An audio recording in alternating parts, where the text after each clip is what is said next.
Quand j'étais plus jeune, j'ai refusé de devenir footballeur professionnel pour devenir ingénieur. Et si c'était à refaire, je l'aurais refait. Dans cette vidéo, je vais te parler de la réalité de la carrière de footballeur et pourquoi il faut que les jeunes en Afrique cessent de tous rêver de devenir des footballeurs. C'est un piège.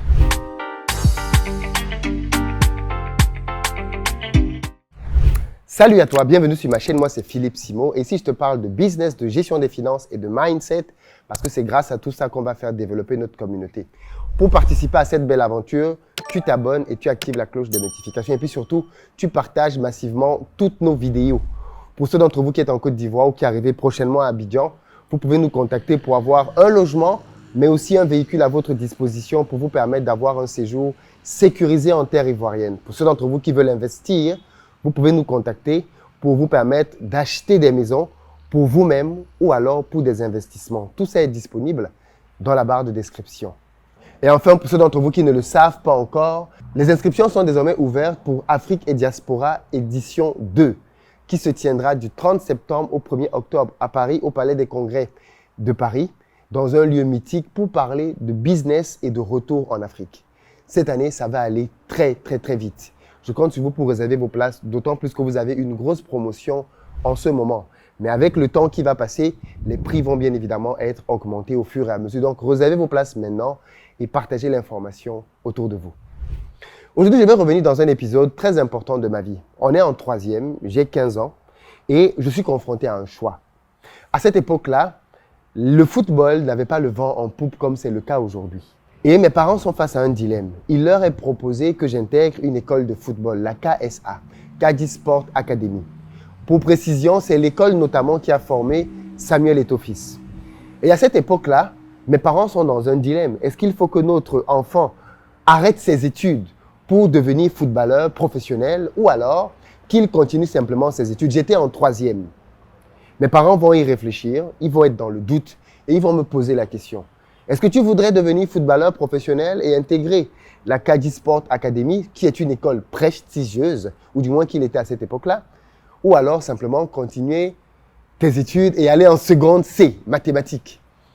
Tenez-vous tranquille, j'avais dit à l'époque que non, je veux poursuivre mes études. Et je sais qu'on peut se dire, mais non, c'est une blague. Tu pouvais devenir footballeur professionnel et tu as refusé parce que tu voulais aller en seconde.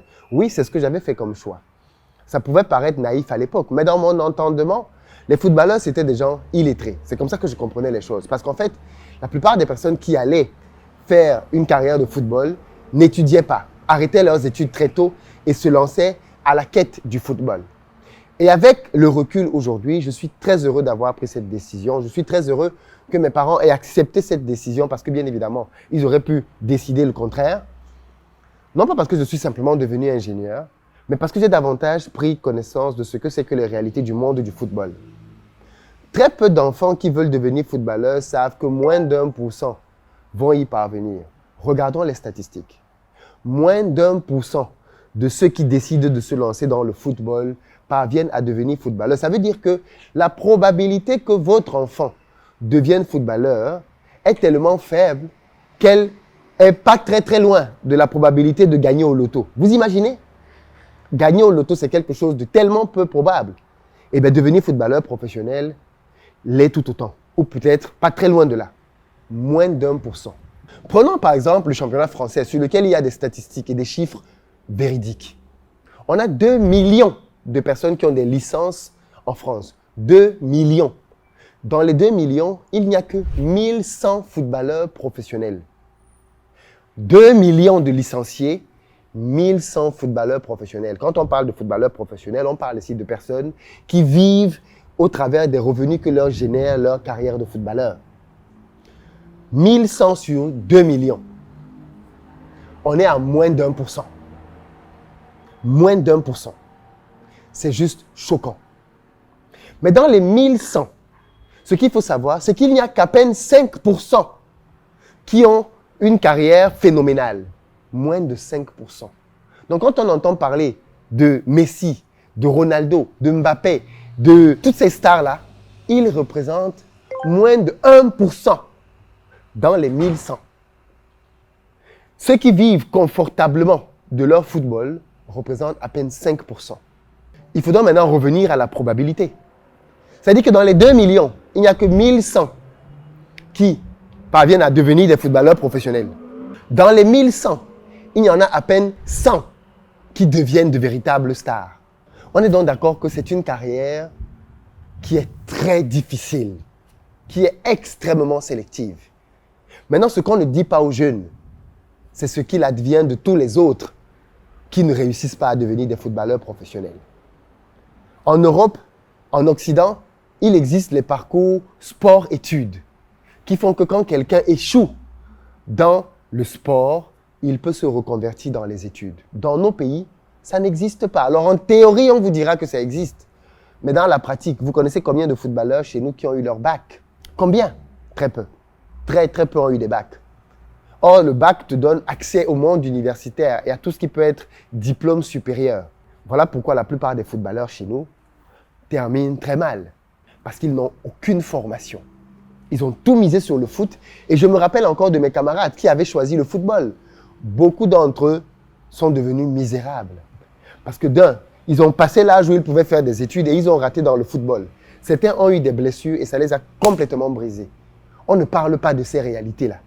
Le football, ce n'est pas quelque chose de simple. C'est même quelque chose de très difficile. Or, devenir ingénieur, c'est relativement simple. C'est relativement simple. Dans des grandes écoles, à peu près toute la promotion, à la fin, obtient son diplôme. Quand vous êtes 1000 à entrer dans l'école d'ingénieur, à peu près 1000 sortent à la fin dans les bonnes écoles. Parce qu'on fait un filtre très élevé à l'entrée. Pour qu'à la fin, à peu près tout le monde soit diplômé. Et quand quelqu'un n'est pas diplômé une année, il est diplômé l'année d'après. Donc devenir ingénieur, c'est une carrière qui est bien plus accessible que footballeur. Mais pour aller plus loin, et c'est là où le bas blesse, un ingénieur est beaucoup plus utile à la société qu'un footballeur. Vous avez bien entendu. Un ingénieur est bien plus utile à la société qu'un footballeur. Prenez les footballeurs que vous connaissez. De quelle utilité sont-ils pour leur pays? De quelle utilité? Ils sont très peu utiles. Ils gagnent leur argent pour eux et leur famille. Ils font des investissements. Avec cet argent, certains d'entre eux peuvent faire un peu de caritatif. Mais l'essentiel de leur argent leur est utile à eux. Et c'est normal, ils n'ont pas travaillé pour le peuple, ils ont travaillé pour leur famille. Un footballeur est très peu utile à la société.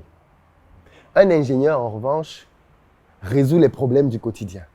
Un ingénieur, en revanche, crée des solutions. Un ingénieur, en revanche, c'est quelqu'un qui apporte un développement au travers de son savoir. Et nos pays ont cruellement besoin d'ingénieurs. Voilà pourquoi j'insiste pour dire aux gens, arrêtez avec vos histoires de vouloir devenir footballeur. Très peu vont y parvenir. Devenez ingénieur. En devenant ingénieur, vous allez réellement faire des choses qui vont compter pour nos pays.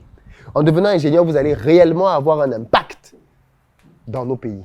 Devenir footballeur, c'est tellement peu probable et ça a tellement peu d'impact dans la société que si vous voulez vraiment que les choses changent, devenez ingénieur. Dans mon cas d'espèce, en plus d'être ingénieur, je suis aujourd'hui entrepreneur. Et en tant qu'entrepreneur, bien évidemment, mon impact dans la société, il est concret. On crée du travail, on crée des emplois, on change le quotidien des gens au travers des solutions qu'on apporte, etc., etc. Très peu de footballeurs font de l'entrepreneuriat après, très peu. Bien souvent parce qu'ils ne sont pas formés à ça. Je trouve que parfois on demande beaucoup trop aux footballeurs. Ce sont des jeunes qui ont arrêté les études très tôt. Ils n'ont donc pas forcément eu le temps d'avoir une structuration académique. Ils se sont lancés dans le football, ils y ont mis toute leur énergie. Et à la fin, on veut qu'ils soient des maîtres à penser. Non. Et puis on ne parle pas d'une chose qui est très importante. La carrière d'un footballeur est très courte. À 35 ans, la plupart des footballeurs ont déjà arrêté. Est-ce que vous savez ce qu'est l'après-football? Beaucoup de footballeurs finissent dans la galère et dans la misère la plus absolue. On nous annonce juste quelques années après, tel est mort, tel est mort, tel est mort. Et c'est quand tu entends qu'il est mort que tu découvres dans quelles conditions difficiles il avait vécu après sa carrière. Et bien évidemment, on est désolé pour eux. Mais est-ce que ça devrait nous surprendre? Pas vraiment. Parce qu'on sait aujourd'hui que les carrières de footballeurs, du moins l'après-football, est très difficile. En tout cas, moi j'ai choisi d'être ingénieur et je vous souhaite de devenir ingénieur plutôt que footballeur. L'Afrique a besoin d'ingénieurs. On a déjà beaucoup de footballeurs. Et le football, ça ne développe aucun pays. Si le football développait les pays, le Cameroun serait parmi les pays les plus développés d'Afrique. On a tout gagné quasiment. Mais ce n'est pas le cas. Le football ne développe pas. Les ingénieurs, ça développe. Devenez ingénieur. À très bientôt.